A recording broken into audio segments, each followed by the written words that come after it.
تو وہ لوگ سارے حضرت ابراہیم علیہ السلام کے نظریات سے بخوبی واقف سے، نمرود بھی آپ سے بخوبی واقف تھا۔ تو ناظرین، یہ خبر جنگل کی آگ کی طرح پھیلی اور نمرود تک یہ خبر پہنچ گئی۔ اس نے آرڈر جاری کر دیا کہ جس نے بھی یہ حرکت کی ہے اسے قید کر کے میرے سامنے پیش کیا جائے۔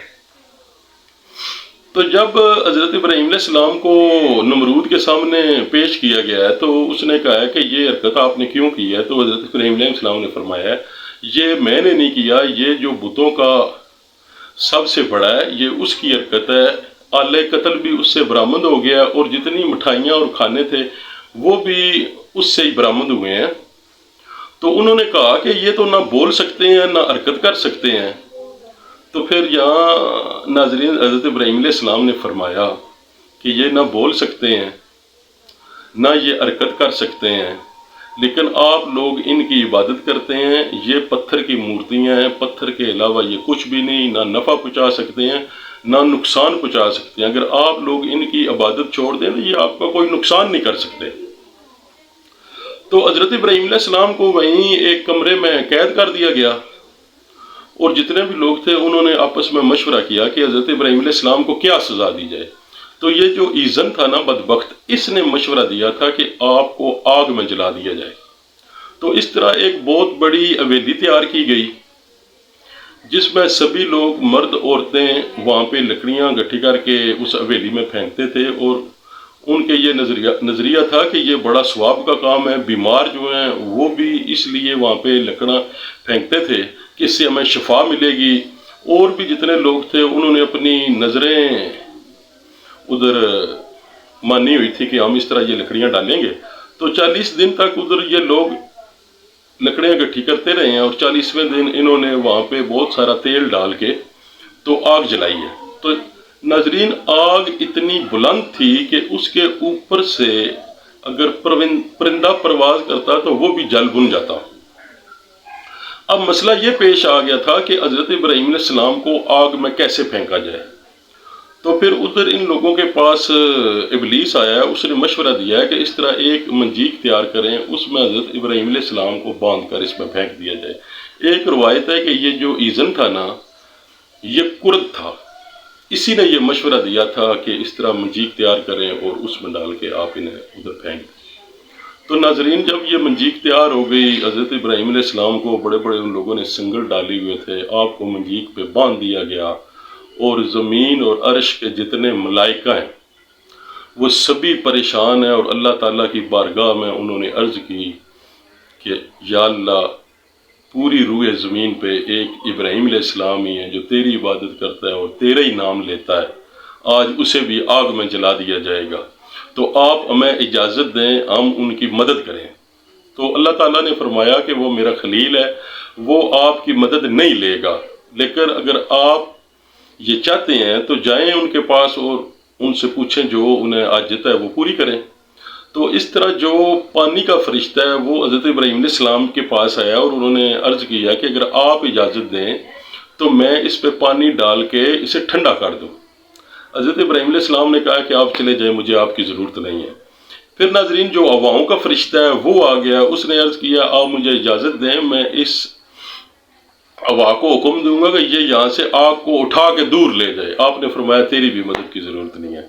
پھر حضرت جبرائیل امین اللہ تعالیٰ سے اجازت لی ہے اور وہ آئے ہیں، تو حضرت ابراہیم علیہ السلام نے فرمایا مجھے آپ کی بھی مدد کی ضرورت نہیں ہے۔ پھر حضرت جبرائیل امین نے عرض کی کہ آپ اپنے اللہ سے تو دعا مانگے نا، تو حضرت ابراہیم علیہ السلام نے فرمایا کہ میرا اللہ میرے حال سے بخوبی واقف ہے، آپ چلے جائیں۔ تو اس طرح جب انہوں نے آپ کو آگ میں پھینکا ہے تو اللہ تعالیٰ نے آگ کو حکم دیا ہے کہ میرے خلیل پہ ٹھنڈی ہو جاؤ، اور اتنی بھی ٹھنڈی نہ ہو جانا کہ آپ کو تکلیف پہنچے۔ تو جب آپ کو آگ میں پھینکا گیا ہے تو ملائکہ کی ایک جماعت آئی ہے، انہوں نے آپ کو پکڑ کے آرام سے ادھر زمین پہ بٹھا دیا، اور حضرت جبرائیل امین کو اللہ تعالیٰ نے حکم دیا ہے کہ میرے خلیل کے پاس جائیں۔ تو اس طرح حضرت جبرائیل امین بھی حضرت ابراہیم علیہ السلام کے پاس آ گئے ہیں اور باتیں کرنے لگے ہیں، اور حضرت جبرائیل امین نے عرض کی ہے حضرت ابراہیم علیہ السلام سے کہ اللہ تعالیٰ کے جو نیک اور پیارے بندے ہیں انہیں آگ کوئی بھی نقصان نہیں پہنچا سکتی۔ تو اس طرح آپ 7 دن ادھر رہے ہیں، اور وہ جو آگ تھی گل و گلزار بن گئی۔ حضرت ابراہیم علیہ السلام فرماتے تھے، آپ کی عمر اس وقت 16 سال تھی، کہ مجھے تو اتنا سکون ملا اس آگ میں، اور میری خواہش تھی کہ میری جتنی زندگی ہے اسی طرح اس آگ میں گزر جائے۔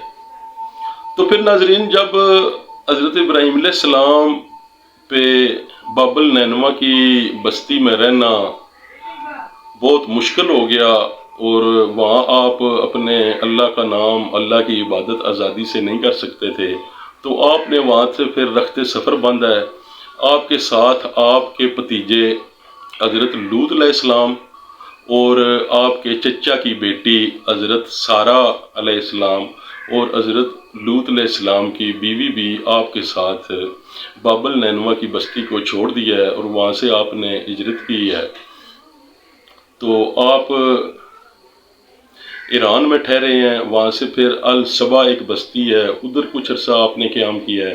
وہاں سے پھر آپ فلسطین پہنچے ہیں، فلسطین سے آپ پھر مصر گئے ہیں۔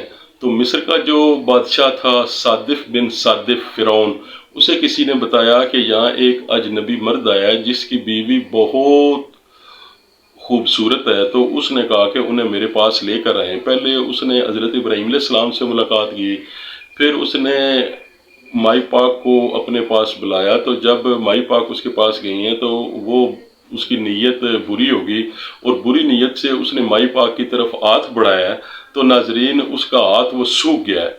اس نے پھر مائی پاک سے عرض کی ہے کہ مجھے آپ معاف کر دیں اور اللہ سے دعا کریں کہ یہ میرا ہاتھ ٹھیک ہو جائے۔ مائی پاک نے دعا کی اور اس کا ہاتھ وہ ٹھیک ہو گیا۔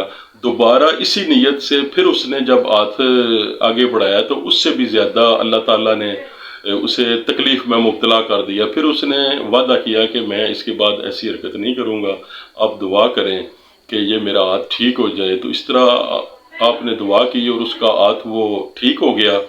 پھر اس نے حضرت مائی ہاجرہ کو آپ کی خدمت کے لیے آپ کو دے دیا۔ تو جو اس کا ملازم حضرت مائی سارہ کو صادف بن صادف کے پاس لے کر گیا تھا، اس نے کہا کہ تم میرے پاس کوئی انسان نہیں لے کر آئے، کوئی جن لے کر آئے تھے۔ تو اس طرح ناظرین حضرت ابراہیم علیہ السلام نے اللہ تعالیٰ کی وحدانیت اور اللہ تعالیٰ کی عبادت کی ہے، اور اتنی مشکلات کے باوجود دعوت حق لوگوں تک پہنچاتے رہے ہیں۔ تو ایک دن حضور پاک سرور کائنات صلی اللہ علیہ وآلہ وسلم نے حضرت جبرائیل امین سے پوچھا کہ آپ کو سفر میں کبھی مشکل بھی پیش آئی ہے؟ تو حضرت جبرائیل امین نے عرض کی کہ زندگی میں 4 دفعہ مجھے مشقت پیش آئی ہے۔ پہلی دفعہ جب حضرت ابراہیم علیہ السلام کو آگ میں پھینکا جا رہا تھا، میں عرش کے نیچے تھا، اللہ تعالیٰ نے مجھے حکم دیا کہ فوری طور پہ میرے بندے کے پاس پہنچ جائے۔ اور ایک دفعہ جب حضرت ابراہیم علیہ السلام حضرت اسماعیل علیہ السلام کے گلے پہ چھری چلانے والے تھے، تو میں عرش کے نیچے تھا، اللہ نے مجھے کہا کہ فوری طور پہ فرمایا کہ فوری طور پہ میرے بندے کے پاس پہنچ جائیں، اور میں تیز رفتاری سے آ کر میں نے چھری کا رخ بدلی کر دیا۔ تیسری دفعہ جب حضرت یوسف علیہ السلام کو کنویں میں پھینکا گیا تو اس وقت بھی اللہ نے مجھے حکم دیا، تو میں فوری طور پہ نیچے اترا، اور میں نے حضرت یوسف علیہ السلام جب وہ کنویں میں پھینکے جا رہے تھے تو میں نے نیچے اپنے پر کر دیے۔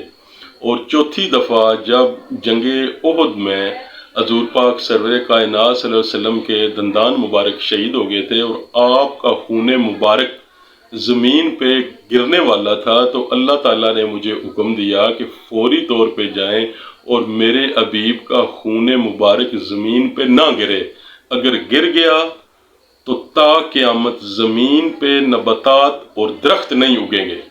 تو اس طرح حضرت جبرائیل امین چوتھی دفعہ پرواز کر کے تیز رفتاری کے ساتھ زمین پہ آئے ہیں، اور آپ کا خون مبارک اپنے ہاتھ میں لیا ہے اور اسے ہوا میں بلند کر دیا ہے۔ تو ناظرین، آج جتنی بھی میں نے آپ سے گفتگو کی ہے، اب میں آپ سے اجازت چاہتا ہوں۔ اللہ آپ کا اور میرا حامی و ناصر ہو۔ زندگی نے وفا کی تو دوبارہ ملاقات ہوگی۔ خدا حافظ۔